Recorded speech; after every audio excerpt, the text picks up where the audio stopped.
Okay, let's unpack this. Today, we're doing a deep dive into what is, I think, one of the most powerful and, well, surprisingly compact literary works of the 20th century. Oh, absolutely. We're talking about Ernest Hemingway's 1952 novella, The Old Man and the Sea.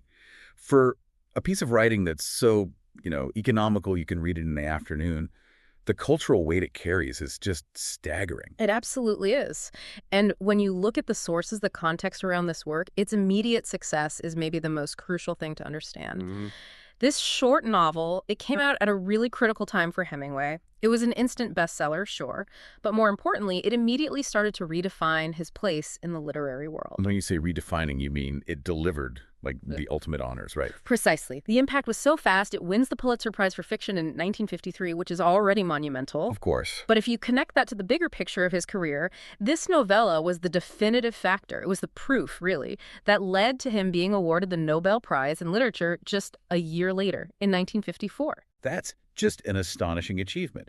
That one single spare piece of prose could essentially rehabilitate a writer's whole reputation and lock in the highest literary honor in the world. It really was a rehabilitation. It suggests this simple fishing story is anything but simple. It does. I mean, his work right before this, especially Across the River and Into the Trees, had gotten these lukewarm, sometimes even scathing reviews. Right. So The Old Man and the Sea was seen as this triumphant return to form, the perfect, concise version of his best style and his deepest themes. So our mission today is to get under the hood of that triumph.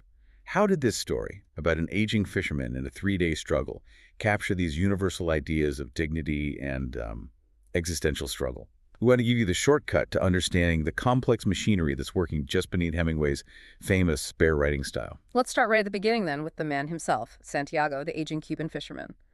The story doesn't just introduce him, it immediately builds this profound sense of failure before the real action even starts. And the sources all point to that number, 84 days. That's how long he's gone without catching a single fish. This isn't just, bad luck. In his small village, it makes him Salau. The worst kind of unlucky. And that setup is so crucial because it raises the stakes from just needing money to an existential need. He's old, he's been labeled a failure, and he needs to prove his skill one more time. So it's not about bringing home dinner. It's about reclaiming his whole identity. Exactly. And that's what pushes him into the central action. He leaves the shore, the other boats behind. He decides he has to go far out, way out into the Gulf Stream, beyond where anyone else would dare to go. Which just emphasizes the loneliness of it all. It does. And out there, he hooks something enormous, a giant marlin. And this kicks off an absolutely grueling 3-day physical and mental battle. The sources really stress the minute-by-minute toll this takes on him. It's not a quick fight. It's just sheer, unwavering attrition. It almost becomes a meditation on pain, right? We're told the fishing line is cutting into his hands, his back is aching, he's barely sleeping, just trying to hold the line. He's fighting exhaustion, the sun, and this massive unseen force. And if you look at that immediate elemental takeaway, it's all defined by that suffering. He finally does it. He overcomes the challenge, kills the fish, and lashes its enormous body to the side of his tiny skiff. But that's not the end of the endurance test. No, the final tragedy is just devastating. Yeah. On the long trip back, the blood in the water attracts the sharks, and they attack relentlessly. Santiago fights them with everything he has, a harpoon, a knife, an oar, but he's ultimately powerless. And they just devour the entire camp. All of it. He gets back to shore with nothing but the skeleton of the marlin. Such a heartbreaking irony. Yeah. Total triumph followed by total loss. Exactly. And that's why the foundational theme here is deeper than just perseverance. It moves into this idea of dignity in effort. Santiago endured, he mastered the marlin, he won the fight. The victory is in the effort, not the final prize. The sharks can steal the fish, but they can't steal the struggle. And that distinction, effort over outcome, that's why this little book became a global classic. It's that mix of this simple prose and this incredible symbolic depth. And if we look just beneath that surface, the thematic layers are what keep it so compelling. The most obvious one is man versus nature. But Hemingway is so brilliant here because he complicates that idea. The sea isn't just an arena for a fight. Right. It's a key point that's often this. It's not about man conquering the wild. Not at all. Santiago has this deep respect, almost a love for the natural world. He calls the sea la mar a feminine term of affection, and he repeatedly calls the giant marlin his brother, his friend. He sees its nobility. He understands they're linked in this shared, almost tragic destiny. And that connects directly to the theme of pride, dignity, and identity. Santiago refuses to accept the village's judgment. The act of going out, of enduring those 3 days, that's his final, absolute statement of his own worth. It shows that real pride is something that comes from within. When he returns, that massive skeleton is all the proof he needs of the struggle. So even in what looks like a defeat, he's won a moral victory. Dignity is in the attempt. So this is where we have to talk about the writing itself, the craft.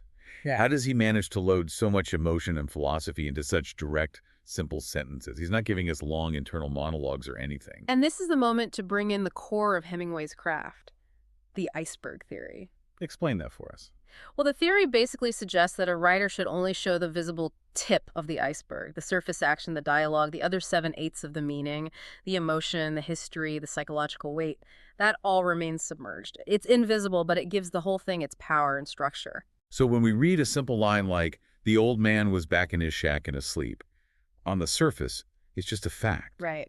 But with the iceberg theory, we understand that beneath those words lies the exhaustion of 3 days, the pain from the rope burns, the crushing sadness of the loss, and maybe even the quiet satisfaction of just having survived it all. Precisely. The power comes from what's unsaid. That restraint forces you, the reader, to feel the emotional depth. Hemingway doesn't tell you how Santiago feels. He just shows you what he does. And that simplicity feels so much more authentic. It's a masterful technique.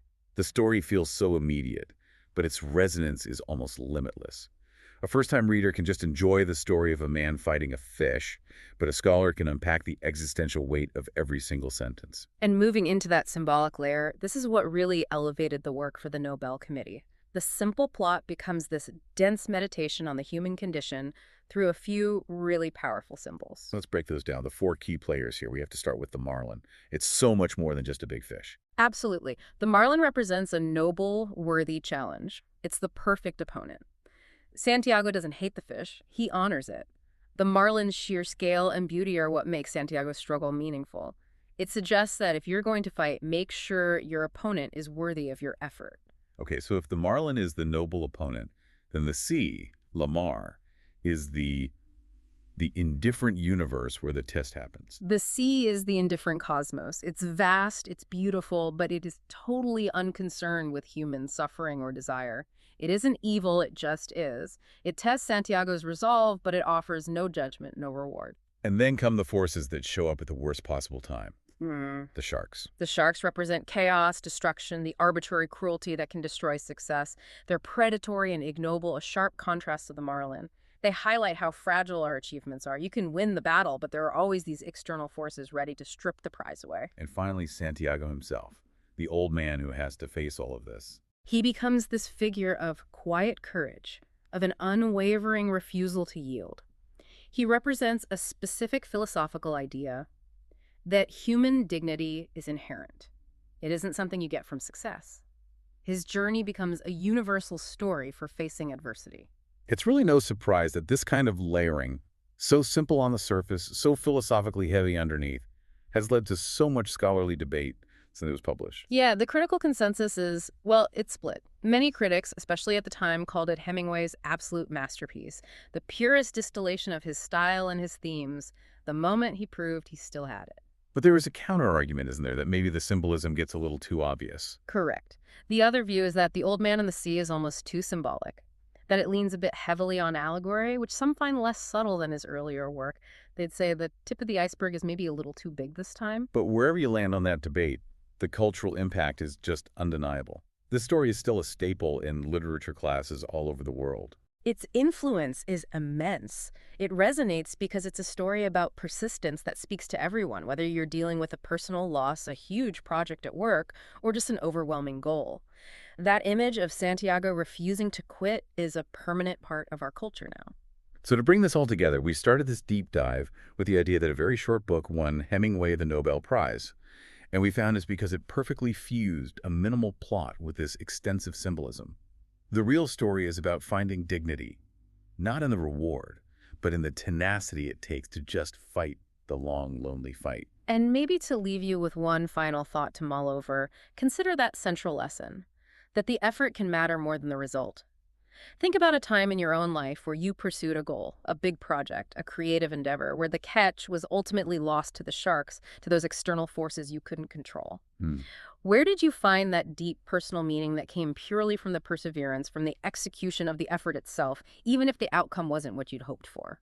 That quiet courage, that willingness to face the indifferent sea and the cruel sharks, that's the lasting legacy of this incredible book. We encourage you to continue your own deep dives, whether it's into literature or the currents of your own challenges. Until next time. Subscribe to the Timeless Tales podcast. Your stories, your time.